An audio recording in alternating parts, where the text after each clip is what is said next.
আমি এখন আছি এলআইসির জোনাল ট্রেনিং সেন্টারে। এটা কলকাতার মুচিপাড়ায় অবস্থিত। আমি আপনাদেরকে দেখাচ্ছি ট্রেনিং সেন্টারটা কত সুন্দর। আমরা আছি তিনতলাতে। দেখুন এইভাবে প্রত্যেকটা রুম আছে।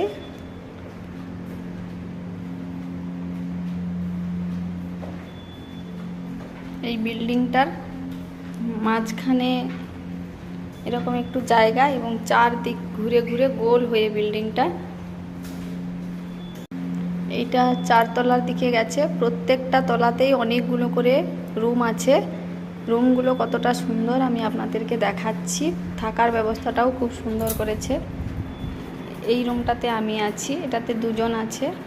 এই একটা বেড, এই যে একটা বেড, এখানে একটা আয়না দিয়েছে, এসি লাগানো, বসার মতো চেয়ার টেবিল, এখানে বাথরুম, এখানে থাকা আলমারিও আছে।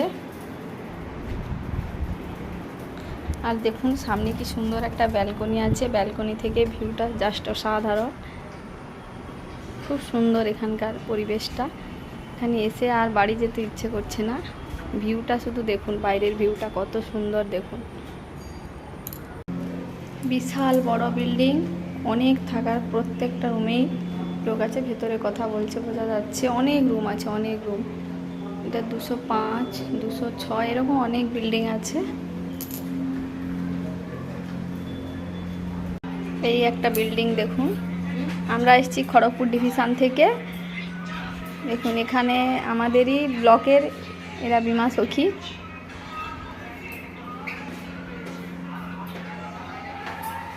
সবাই অনেক দূর থেকে এসছে, পশ্চিম মেদিনীপুর থেকে এসছি তো টায়ার্ড হয়ে গেছে সবাই।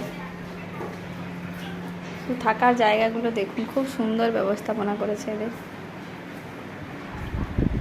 তো আসার সঙ্গে সঙ্গে আমাদের কাছে সই নিয়ে নিয়েছে যে আমরা কখন ঢুকলাম আবার কখন বেরাবো সেটাও বলে দিয়ে যেতে হবে। প্রত্যেকটা রুমের চাবিও দিয়ে দিয়েছে।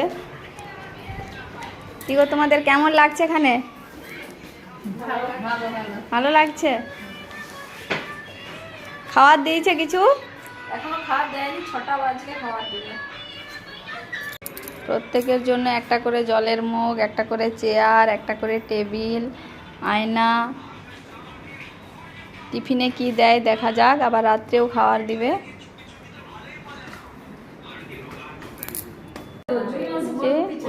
এনারাও এলআইসির এজেন্ট সিএলএ। এনাদের সঙ্গে একটু আলোচনা হচ্ছে কে কীরকম পলিসি জমা দিচ্ছে, কার কত কমিশন ঢুকে, এই সময় নিয়ে একটু ডিসকাস করা হচ্ছে। ওনাদের বাড়ি বর্ধমান।